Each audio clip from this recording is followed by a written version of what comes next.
So I wanted to, well, first of all, welcome everybody to the specialization. I am super excited. I know it's cold and it's gray and we have 2 months of winter left, but we have so much to look forward to this year. We're really going to have fun with this specialization. So I wanted to spend some time going through what we'll be doing, some of the um, facets of our program, see what kinds of questions you have. It'll just save us a little bit of time when we're in person together and can really get to the meat of our learning and not spend so much time on kind of our class details and questions. So here we go. You all hopefully have already visited our website, our class website, and have subscribed to this site. If you got an email looking like this from me, then yes, you are subscribed and you're in good shape. I'm still trying to get everybody in there logging in to subscribe to that website. And this is the main way that I'll get in touch with everyone throughout the course. So it's really important to go in there and subscribe and be a part of that site. I promise I won't bombard you with emails like I have been this last week or so. There's just kind of a lot of stuff to get us going. But once the class gets started, there'll be more of a regular and less frequent rhythm, and I'll talk about that as we go this morning. So let's talk about our classes, and I'm not going to go over the schedule. That we'll share that when we're together in February in Worcester, but just kind of the general idea about what we're doing, what we're doing for the specialization. And so, as you notice, we're meeting kind of all over the place in different locations throughout the state. Most of our sessions are from 9:30 to 3 o'clock, except for the February and March sessions. We will be outside and inside, and so we will be outside doing some field collection. We'll be inside with speakers, so there'll be a variety of settings and experiences. Here we are at Franklin Park Conservatory. We'll be there in April. I was just working on that class yesterday to get those details together. Speakers, that'll be a lot of fun. So different speakers at every site, different kinds of pollinators that we're going to see, and pollinator experts. Up here, Amber Barnes in the top right with Pollinator Partnership, and Randy Mitchell, University of Akron, both of whom we're going to see in the specialization. So you're going to meet some really awesome experts in the field, and literally in the field. And so you can just never tell what the weather's going to do, so come prepared. And for our first class, I'll send you a list as we get a little closer of what you need to bring on that first day. Some things you'll want to bring every time, like your water bottle and your coffee cup and your notebook and some of your collecting supplies. And then, we just never know what the weather's going to be, so come ready. Here we were at Holden Arboretum last year in a little bit of rain, but it was pretty beautiful. And then some days will be sunny. That was down at Dawes Arboretum last year. So got some great places to go. The March sessions in Worcester, so the time is a little different, and I will send you a message to emphasize that, but I also wanted to point it out this morning that it's a 9 o'clock start, and that's really a 9 o'clock sharp start because we have speakers starting at 9 o'clock and we'll go to 4. So with the message that you got yesterday that you're already registered for these sessions, so you don't have to register like others do, but you do need to RSVP through the link that I put both on our website and sent to you in an email. And so that's so I know that you're coming, or if you can't come, that's fine too. I just need to know that because I'm charged per person by our attendance. So I just need to know who's going to be there and what your lunch choices are. So for February and March, both March sessions, your lunch is included. And we'll always have coffee, and we'll have a rotating snack sign up once we get to sessions that aren't in addition. So these sessions are actually open to the public, so if you have friends who want to come along, they can register for these sessions. Excuse me. And then for our class sessions, the April through October/November, those will be just our class, and we'll have a snack sign up for that. Okay. We have 2 course books this time. We're using Keeping the Bees by Lawrence Packer and The Bees in Your Backyard by Wilson and Carroll. Olivia Carroll actually is one of our presenters, so I'm so excited. So here's Olivia teaching a hands-on class when she came to Ohio last year. So she's coming back for another week, and she's spending a day. Our June session will be here in Worcester with just our class and Olivia. So I'm really excited about that. She's an awesome educator, a bee scientist, really so knowledgeable and so really talented at sharing that knowledge. So very, very excited to have Olivia come, and we get her all to ourselves. We do have a class library, and so we have class assistants. I should have probably highlighted our class assistants who are so vital to me. So we have Dean Babcox, Sarah Scudier, Jenny Philbrun, who also works here in our department, and Mary Simonelli. So we have 4 class assistants who will take turns being there every session and making sure things, get all the I's get dotted and the T's get crossed.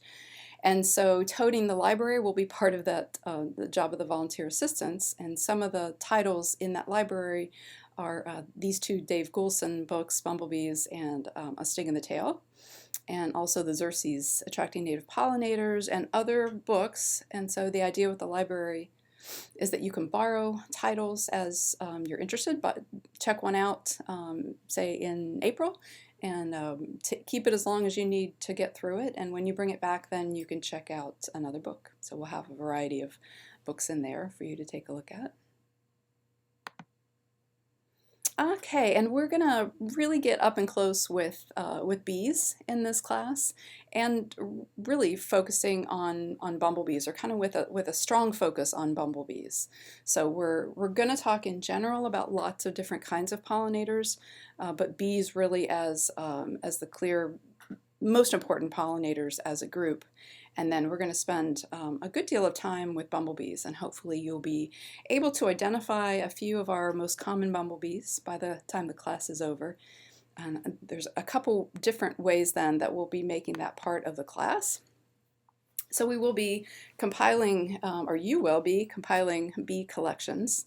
So you'll be creating pin teaching collections and also making observations on iNaturalist, and you'll learn all about iNaturalist. I'll have you set up an account if you don't already have one before we meet in February, and then we'll be collecting observations as part of our Ohio Bee Atlas, which you'll learn about as well. So this is a sample of the kind of collection you'll be putting together. And Jenny Philbrun, our program assistant here in the department, has taken lead on constructing these the shell of these boxes for us. So we have the pencil cases with the, you can see there's a layer of styrofoam in there. And then our bee card is adhered to the styrofoam. And then you'll be collecting and pinning bee samples, identifying them, obviously, and then those labeled specimens will go in this collection. And then that's yours to keep and use as you teach others, as you share what you've learned with, your Master Naturalist group, with your Master Gardener group, your garden clubs, your school groups, etc. As we go to, guys, if you have questions, please jump in the chat pod. So this is my kitchen in summer. This is my bar. Yours doesn't have to look this intense, but we are going to do pinning. You're going to learn how to pin if you haven't pinned before. We'll be talking about how to make labels and how to preserve those specimens. I know from my time in the county as a Master Gardener coordinator, because we did pinned collections, or what we called portfolios. And not everybody is okay with that, and I'll make you work just as hard if you're not going to have a pinned collection. I'm okay if you don't want to collect and pin bee specimens, and we'll talk a lot about this, because sometimes people have questions like, why do you need the specimen? Why do you need to kill bees? But when we have 500 different species in the state, you just can't know bees down to species. In general, some you can, but most you can't, just from looking at them on the wing, or taking a picture of them, or capturing them and chilling them and then releasing them. And so bee scientists make collections, and as citizen scientists and also volunteer educators, part of our goal is to get this information out to people. And so having this very concise teaching collection is a really a valuable tool. And so most everyone, unless you'd rather not, but most everyone will be collecting samples, and so that'll be 18 pinned samples, and we'll be sharing, so don't get too freaked out about this yet. We'll have plenty of time to do this, and we'll be definitely working together on this. So most people will do 18 samples. Let me go back, that's how many spots are in the card. Okay, so 18 samples and 12 pictures or observations on iNaturalist. And those who aren't doing pin collections will need to do 50 pictures, that is observations on iNaturalist. And the reason it says no honeybees is that it's way too easy to take pictures of honeybees, and we know that they're spread across the state, and so it really doesn't inform us or our atlas much. And so you need to take 50 pictures of other bees besides honeybees. So that doesn't mean 50 species, but it means 50 pictures. And just the pictures on here on the screen are just ways that we gather and identify different bees. So we'll have vials. You will have a set of vials that you can carry around with you to live collect. We'll learn how to collect bees on the flower with Ziploc bags. Also, we'll do a lot of nettings. I have nets that we'll be using to sweep and capture bees. We'll learn how to chill bees down to get a good look at them, and then we'll learn, if you're going to do the pin collection, how to kill, pin, and preserve and label all of those specimens. And down here on the bottom left is Randy Mitchell, who's taking a picture of one of those bees to upload to iNaturalist. So here's iNaturalist. It's a free citizen science program that's online. You can use it through your phone or on your computer. And if you don't already have an account on iNaturalist, I'll ask you to go in and join iNaturalist, and then join our project, which is Ohio Bee Atlas. And so you'll be one of we have 524 people, as you can see there, who have submitted observations of bees in Ohio, and that's just since last April. April of 17 was when this program came together. So we've had almost 3,000 observations in 58 different species across the state, and it's a really powerful tool. It's a neat program, and as folks who are all, we're all learning about bees. We'll never know all these bees. We'll never feel like we've really mastered it. But as folks who are really trying to learn, it's such a valuable tool. And so here you can see Denny Reiser. He's one of our participants and also a great photographer. So he was on a bee blitz with us last summer out in the field taking pictures. And I'll show you how those observations come up then on your iNaturalist page. So here's Denny's, these are all the bees that Denny took pictures of, and you can get a nice map of where you've been, and then you get help with the with the identification of your bees. So it doesn't mean that you have to know a pure green Agochlora versus a Agapostemon, but you submit those images to iNaturalist, and there are identifiers who will help you to identify those bees. And so again, it's just a really great learning tool because you get the experts out there looking at your pictures of what you saw in the field and helping to identify that. And those could also be bees that you photograph and then use in your pinned collection, so you get further verification of the identity of those bees. And then you can pull up, I use iNaturalist a lot to learn different bees, and also to learn, it's not part of our project, but you can use iNaturalist for dragonflies and butterflies and all kinds of different plants. I use it to help me learn my goldenrods, and so there's just so much information that you can glean from participating in this project, so we're all going to take part in that. And then when Olivia comes in June, she's going to help us again with that. We'll have from, pretty much the collecting season starts in April if weather's nice. For those of you down in Cincinnati, maybe a little bit into March, so you can start collecting bees. And then we'll be, you can bring them to class, you can pin on your own, but definitely when Olivia comes in June, she will be helping to identify those bees and helping with pinning skills, and we'll learn how to label the specimens together. So it's not like you're out there on your own trying to figure this out, where we're going to really work together with these collections. This is a flyer from last year, so don't write down any of those dates. But yeah, you'll love Olivia if you didn't come to our workshop last year. So we are here thanks to the email that you got about our specialization. I want to talk a little bit about our website so you know what's there so far and how I will use the website. So every time I put a post up, you'll get an email like this that tells you to go click onto it. And here I put these up yesterday about our March programs and how to register. And so if you haven't already RSVP'd for these workshops, you can go back to our class website and click on the link or enter. There's actually a little box right there in the page, and you can tell me your lunch choice, which sessions you're coming to. And so just as an example, this is from our last specialization.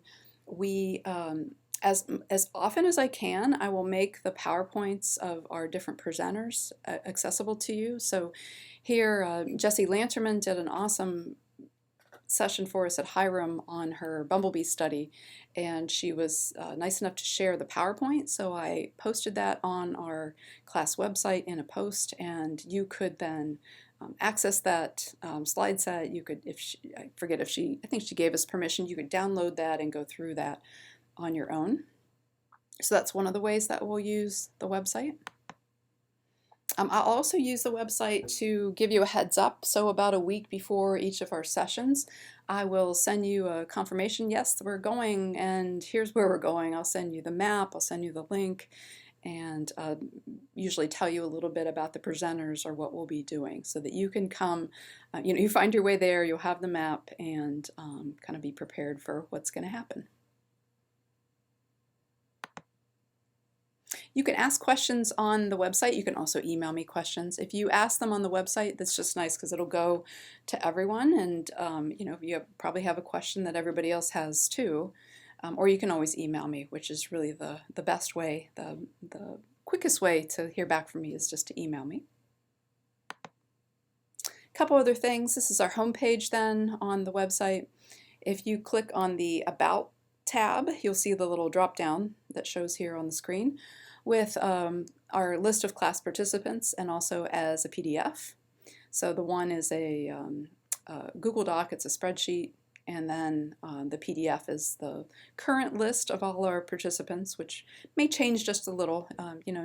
There's always a little bit of settling out until the first class and through the first class, but I will then update that participant PDF so everybody has that. So if you're looking to maybe carpool, I was just contacted by a class member yesterday who wants to carpool, and she's looking through those participants who might be close by, and then there's emails and phone numbers so you can contact other class members. Let me just go back, see if there's anything else there. So under dates and locations, I'll just, right now it just has our that PDF flyer that you all saw with the list of dates, but as things flesh out a little bit for me and I get all my speakers continue to confirm along with topics, then I'll post that information up there. And then under class resources, I'll just start to gather things. I have our B card PDF there. I have the very handy B manual by Sam Droege, which will all be familiar to you. You're going to get a printed out copy of that, but the PDF is there under class resources, along with some other links that you may find useful. And then that last tab, questions, is where you'll, if you want to put a question in for everybody to see, you can ask it there. The volunteer hours, I'm actually not going to spend a lot of time talking about our volunteer hours. We'll have a lot of time together to talk about that. But let me say that the main aim of the volunteer hours is to share what you've learned with other people in an educational format.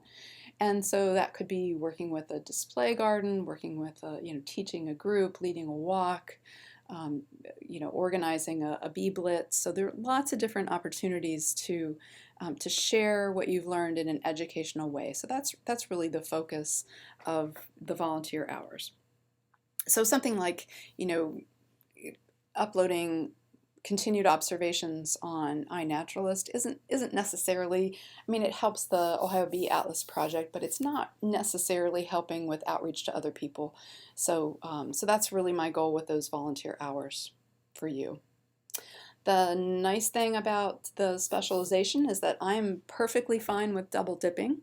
So if you're a master gardener and your master gardeners have a pollinator garden, or you're doing a display or an event for 4-H kids or whatever, it's a master gardener project and it's pollinator related, you can definitely count it for hours for our specialization. So as long as it's okay with your master gardener coordinator, it's okay with me to count those as specialization hours. And the same thing with OCVN. If you're doing pollinator outreach, you volunteer at the wilds or at the national park or at the metro park, that also counts for the specialization. So I'm not worried about double dipping. It's a good thing here. Here is Bonnie and Jane and others out at the wilds with Karen Goodell, who you're all going to meet at our bumblebee workshop. She does some research out there and got some of our class members involved. And you see the pipes there. She's got quadrats where we go out once a month and take some data and participate in her science project, her research project out there.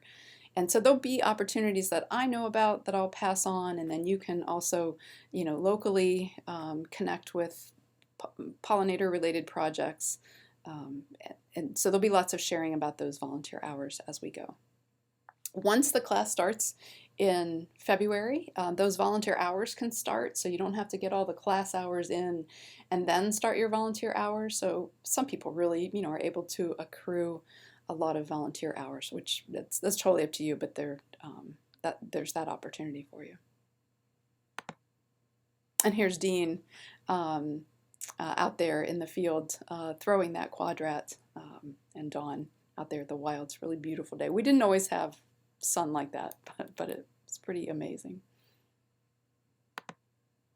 Okay, so that kind of covers the topics that I had in mind. If those who are online, if you have some questions, go ahead and put those in. We'll take what questions you have. I was thinking it would take between 20 and 30 minutes, and I'm at 24 minutes, so that was a good guess. Oh, Amy wants to know what a bee blitz is. So a bee blitz is a semi-organized event where people get together and comb through an area. This would be like an iNaturalist bee blitz. We would go through with cameras and upload observations. So we did a bee blitz in the Cuyahoga Valley National Park. We had about 20 some people come with their cameras. We had nets and we had coolers to chill bees down. We did a lot of photography. We did some collecting and identification, and then all those bees were released, but the observations went up to feed into that Ohio Bee Atlas. And so, right, Amy, I didn't really talk about that, but there's a week in June that's held for different bee blitzes across the state. So that week, it's kind of up to you. If you want to join a bee blitz, you can, and we'll have some different blitzes that are happening that's National Pollinator Week. Okay, somebody says, I'm close enough to Worcester to either drive in both days in February or spend the night. Is there anything planned other than eating dinner together Tuesday night? Thank goodness I let you sleep. Your brain is going to be full of bees, I think, from our first day. And so, no, there's really no evening activity. We are going to just informally, those who are close by or who are staying would like to go to Broken Rocks to eat at 6 there in Worcester, but there's nothing else that's planned after that. So if it's close enough for you to drive home, you're more than welcome to do that. We start back up, I think it's 9 o'clock on day 2. Should we bring our name badges? Yeah, great question, Vicki. Thank you. If you have a Master Gardener, OCBN, or other name badge that you'd like to bring, that's great. I'll have some, you know, plastic clip-on ones that you can use every time because it'll take us the whole year probably. Where there are 40 of us plus assistants, so it'll take us a while to learn each other's names, and I'll really ask you every time to wear a name tag. So if you have one, that's great, or we'll have them for you as well. Amy wants to know, can you please explain the attendance required through the program? You need to complete 30 education hours and then 20 volunteer hours, but you have a whole extra year to do that. So the volunteer hours are due by September of 19. The 30 educational hours have to happen this year, and we have lots of different class opportunities to do that. You'll get more than that by all of our sessions put together, and so I'm asking everybody to come to the orientation. A couple people have health things or family, issues that they just can't be there, and I understand that life happens. And so the February one is the only one I ask you to try to get to if you can. And then the others are really optional, and so you'll just keep track of the courses that you go to and how many hours that session was, and you're going to get to those hours, really, really quickly because we have so many potential classes. Is the net for bees the same as for butterflies and dragonflies? It's really just a matter of the mesh. It's better for bees if you can see through the mesh, and so it helps you to capture the bee. But I modify my net so that there's a Ziploc bag in the bottom, and in that case it doesn't matter whether it's a canvas mesh or a canvas net or a thinner mesh. So bring if you're not sure, but you want to buy a net, wait till we come together and you can try some of the different nets and see what works for you. There's no one perfect net. Sometimes it's just a matter of what you like and how big feels good for you and what you can swing around or not. All right, well, thanks, guys. Thanks for coming in this morning, and thanks for your questions. And be sure to email me if you think of other questions. We will see each other here on campus in Worcester in February.